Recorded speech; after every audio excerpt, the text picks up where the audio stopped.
Guten Morgen, liebe Geschwister. This is Pastor James Kimani from Christushaus. I'll go in Ihnen statt. Wir haben Zeit genommen, zu beten, zu fasten, wegen der Situation, dass wir in unserem Land haben mit diesem Coronavirus. Und ich glaube, Gott hat etwas mir in meine Herz gebracht oder gegeben und ich will mit euch das teilen. Und ich glaube, Gott will euch wirklich segnen. Die erste Stelle, das wir lesen hier, ist in Hiob, das Buch Hiob, Kapitel 1, Vers 12. Da sprach der Herr zu Satan: Siehe, alles, was er hat, soll in deine Hand sein. Nur nach ihm selbst strecke deine Hand nicht aus. Und der Satan ging vom Angesicht des Herrn hinweg. Das ist interessant, dass wir sehen in dieser Situation, Gott und die Teufel haben zusammen gesprochen. Gott hat dies Böse nicht zu Hiob gebracht, weil Gott bringt keine Böse zu niemand. Aber ganz sicher, er hat dies erlaubt. Er hat auch die Grenze gegeben. Er hat gesagt, ja, gib dies hier, aber nicht weiter. Und manchmal, das ist ein bisschen schwierig für viele Leute, zu denken, dass Gott kann auch arbeiten durch was ist gemeint vom Teufel, dass der Teufel hat Böse gemeint, aber Gott konnte auch etwas gut in die Situation bringen. Vielleicht das ist besser erklärt, wenn man lesen, was ist geschrieben in 1. Mose Kapitel 45 und ich will was 5 und 7 lesen.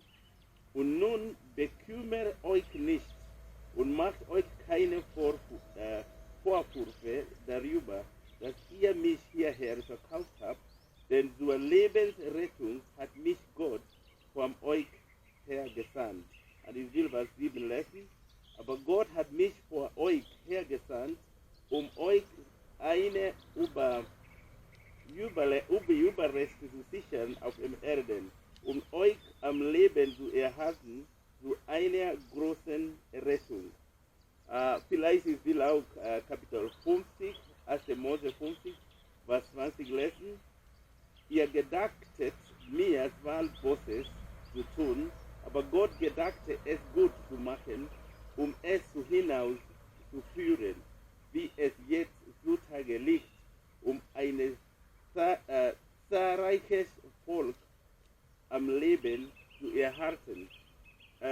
In der Geschichte von Josef, wir sehen, dass seine Brüder hat nur Böse gemeint. Sie haben ihn verkauft. Er war im Gefängnis. Ist durch so viele Schwierigkeiten gegangen. Und der Teufel hat Böse gemeint. Seine Brüder hat Böse gemeint. Aber am Ende, Josef hat nicht den Teufel Kredit gegeben.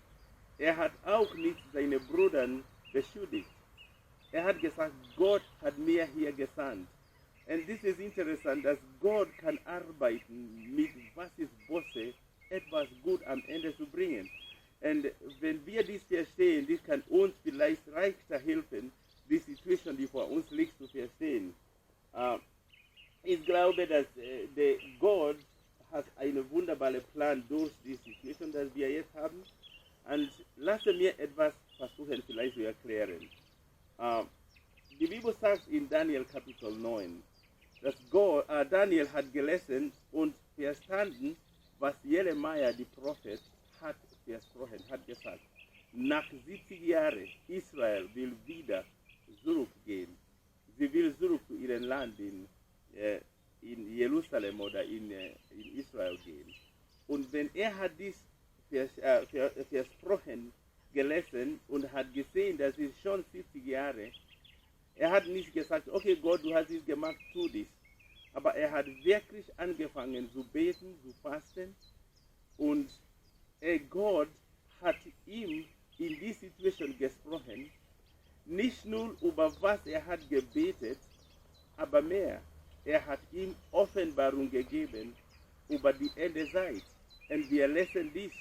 Alle die Offenbarung, die wir bekommen von das Buch Daniel, ist gekommen, als Daniel hat gebetet, aber am Anfang er hat nicht angefangen zu beten für Ende-Zeit-Offenbarung. Er hat angefangen zu beten für seine Volk, für die Situation, die vor ihm liegt, aber Gott hat mehr, als was er hat gedacht, gemacht. Ich gebe bei euch auch andere Beispiele in der Bibel. Die Bibel spricht über Saul, König Saul, in 1. Samuel Kapitel 9. Die Bibel sagt, dass die Eselinnen für seinen Vater, die Donkeys, war verloren. Und er und seine Knechte, sie sind für 3 Tage diese Eselinnen gesucht und nicht gefunden. Aber in der Zeit, als sie haben diese Eselinnen gesucht, sie haben mit diesem Prophet Samuel getroffen. Und Samuel hat mit ihm gesprochen. Und ich denke, das ist gut zu lesen, was Samuel gesagt hat in 1. Samuel Kapitel 9, und ich glaube Vers 19. Das ist, was die Bibel sagt. Und Samuel antwortete den Saul und sprach, ich bin der Seher, geh vor mir, Herr, du höre hinauf, denn ihr solltet heute mit mir essen. Und morgen will ich dich sehen lassen. Und alles, was in deinem Herzen ist, will ich dir sagen. Um die Eselinnen, aber die dir vor 3 Tagen verloren gegangen sind, sorge dich nicht, denn sie sind gefunden. Und wem gehört alles Begehrenswerte in Israel? Nicht dir und dem ganzen Haus deines Vaters? Saul hat gedacht, meine Israelinnen sind sehr wichtig. Ich muss für sie sehen. Und ganz sicher, früher in die Zeit von Saul, diese Israelinnen war sehr wichtig. Ja? Der Unterschied ist zwischen eine arme Person und vielleicht eine reiche Person. Aber für 3 Tage er hat für diese Israelinnen gesucht. Aber was er hat nicht entdeckt, ist, dass Gott hat einen großen Plan als Israelinnen. Und als Samuel ist zu ihm gekommen, er hat gesagt, sorge nicht mehr über die Israelinnen. Es gibt einen Grund, warum Gott hat dies von deinem Zuhause zu hier gebracht, weil Gott will dich offenbaren und dich einen König machen. Und ich denke, das ist immer so. Bevor Gott etwas in der Welt tut, er will erst einmal Gebet von seinem Volk gebrauchen. Jemand hat gesagt, dass Gott tut nicht in dieser Welt ohne das Gebet seinen Volk. Wenn Gott will etwas in der Welt tun, er bringt sein Volk zu einem Platz für Gebet und durch dieses Gebet, er tut etwas Großes. Die Bibel sagt, bevor Jesus kommt wieder, wir wissen, er kommt wieder, aber die Bibel sagt, die Leute müssen beten, Maranatha. Maranatha bedeutet, komm her. Ich glaube, Schwierigkeit kommt, bevor Jesus kommt wieder. Und wegen dieser Schwierigkeiten, Leute will beten und durch dieses Gebet, Jesus will hier auf der Erde kommen. Was ich meine ist, als ich habe gebetet, ich glaube, dass wir sind in einem Punkt, wo der Herr hat etwas Großes in dieser Welt machen. Er will etwas Großes machen. Und was ist dies, das er will machen? Ich glaube, das ist, was er hat versprochen in das Buch Joel und auch in Apostelgeschichte, dass in die letzte Zeit, bevor Jesus kommt wieder, er will seinen Geist über alle Fleisch ausgießen. Über Männer oder Frauen oder über seine Knechten. Sie sollen Prophetie geben. Und ich glaube, das ist, was wir warten. Das ist, was der Herr will jetzt tun. Er will seinen Geist über alle Fleisch ausgießen. Er will Offenbarung geben. Er will Wirkung bringen. Er will diese Welt mit seinem Heiligen Geist erfüllen. Mit der Erkenntnis des Herrn erfüllen, wie das Wasser bedeckt das Meer. Und für ihn dies zu machen, er brauchte, dass seine Gemeinde beten in diese Richtungen. Aber ich glaube, als der Herr hat versucht, uns zu einem Gebet oder Fürbittepunkt zu bringen, er hat nicht diese gute Response gefunden. Wir sind alle so beschäftigt mit so vielen anderen Dingen und ich glaube, am Ende, alle ist nicht so bequem. Aber in diesem Moment mit diesem Virus, ich glaube, es kommt so viel mehr Gebet als vielleicht nie früher. Jeder Gläubiger betet. Und wir haben gebetet gegen das Coronavirus, aber der Herr hat mir Offenbarung gegeben, dass ja, okay, die Coronavirus ist da, es kommt sehr bald eine Lösung, aber der Grund, dass er will, dass seine Gemeinde nach seinem Gesicht suchen, ist, dass er will seinen Geist über alle Fleisch ausgießen. Er will Erweckung bringen. Er will eine groß Ernte versammeln, bevor Jesus wieder kommen soll. Und ich denke, das ist für mich der größte Grund, warum das Coronavirus da ist. Aber ich habe vielleicht zwei andere Dinge, dass ich denke, der Grund, dass dieses Problem da ist. In Dezember, bevor das Coronavirus ist gekommen, Gott hat eine große Last in mein Herz gebracht für ungeborene Kinder und gegen die Situation mit so vielen Kinderabtreibung. Und ich habe geguckt im Internet, ich habe geguckt in Google, die Statistik, was die sagt, und ich war schockiert. Jedes Jahr, this is from World Health Organization, this is in Internet, 56 Millionen Kinder jedes Jahr sind abgetrieben. 56, mehr, viel mehr, wenn das ist, was ist geschrieben, es gibt viel mehr, das ist nicht geschrieben. Vielleicht 100 Millionen Kinder sind jedes Jahr getötet in Abtreibung. Und wir denken nicht viel über das.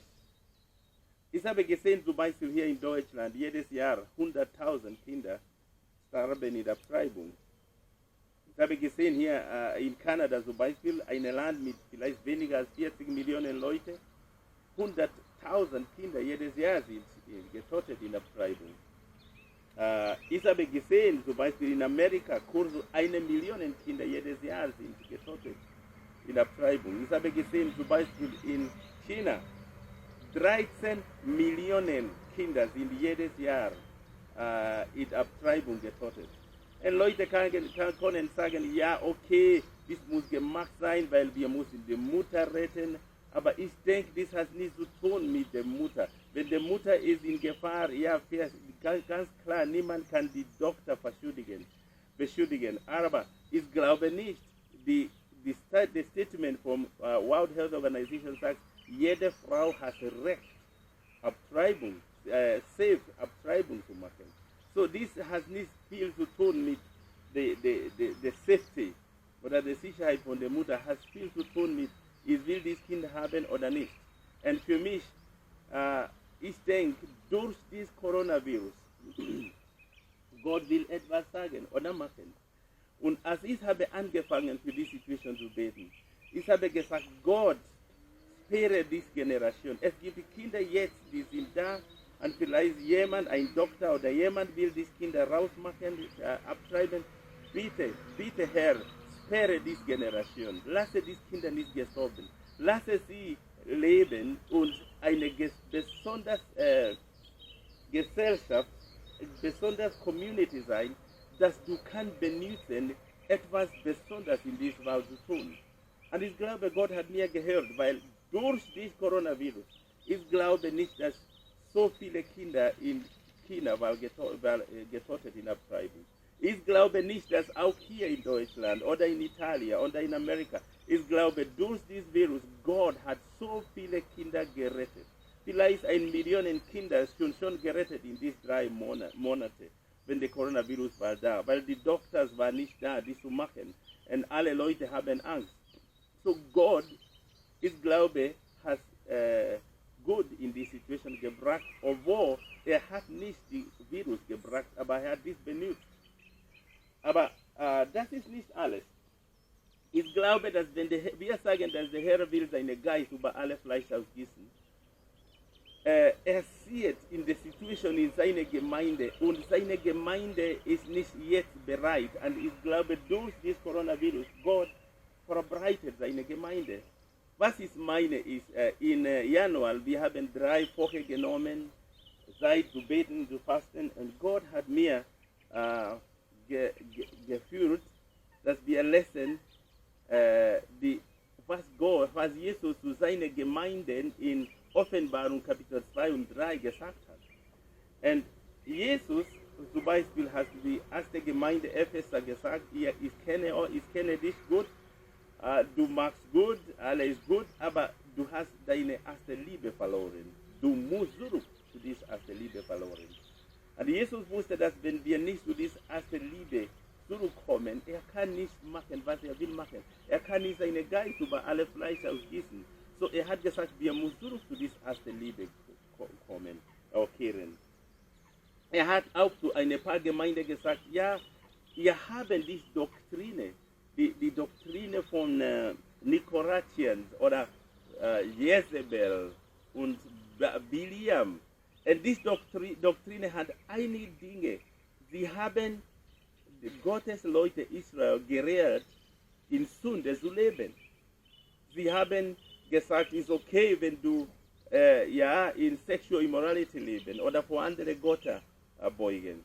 Und ich glaube, besonders letztes Jahr war eine große Bewegung in dieser Welt, wo die Leute haben so viel gepredigt über diese grenzenlose Gnade, dass du kannst, Gott liebt dich, er ist ein Vater. Du kannst, solange du hast einmal bekehrt und Jesus in dein Herz eingeladen, egal wie du bist, Gott liebt dich. Und es ist keine Frage, Gott liebt uns. Aber ganz sicher, das ist nur ein Teil. Gott ist ein Vater, aber er ist auch ein Meister. Gott ist der Schöpfer, wir sind seine Schöpfung. Und Gott ist heilig. Gott ist Licht. Die Bibel sagt, Gott ist Licht. In ihm es gibt keine Finsternis. Die Gemeinde Jesus muss lernen, in Heiligkeit zu leben, heilig Leben zu haben. Es ist erwartet. Die Bibel sagt, wenn jemand sagt, ich bin ein Gläubiger und leben eine böse Leben oder macht Sünde, er hat nicht Gott gehört oder gesehen. Gott ist heilig. Gottes Gnade lehrt uns, weg von Sünde zu gehen. Und die Gemeinde Jesus letztes Jahr wollte nicht hören über Buße tun, wollte nicht hören, ob es gibt Gottes Gesetz. Ich glaube, es gibt, wie man kann falsch mit Gesetz gehen, aber es gibt, was ist gerecht in Gottes Gesetz. Und wir können nicht alle Gottes Gesetz zerbrechen und denken, das ist egal. Und ich glaube, diese Rede, das wir haben letztes Jahr bekommen, hat so viel groß Gefallen in die Gemeinde gebracht. Leute, sie leben ihren Christenleben grenzenlos. Ja, ich komme in Gottesdienst, wenn ich will, weil Gott gnädig ist. Ich gebe zu Gott, was ich will.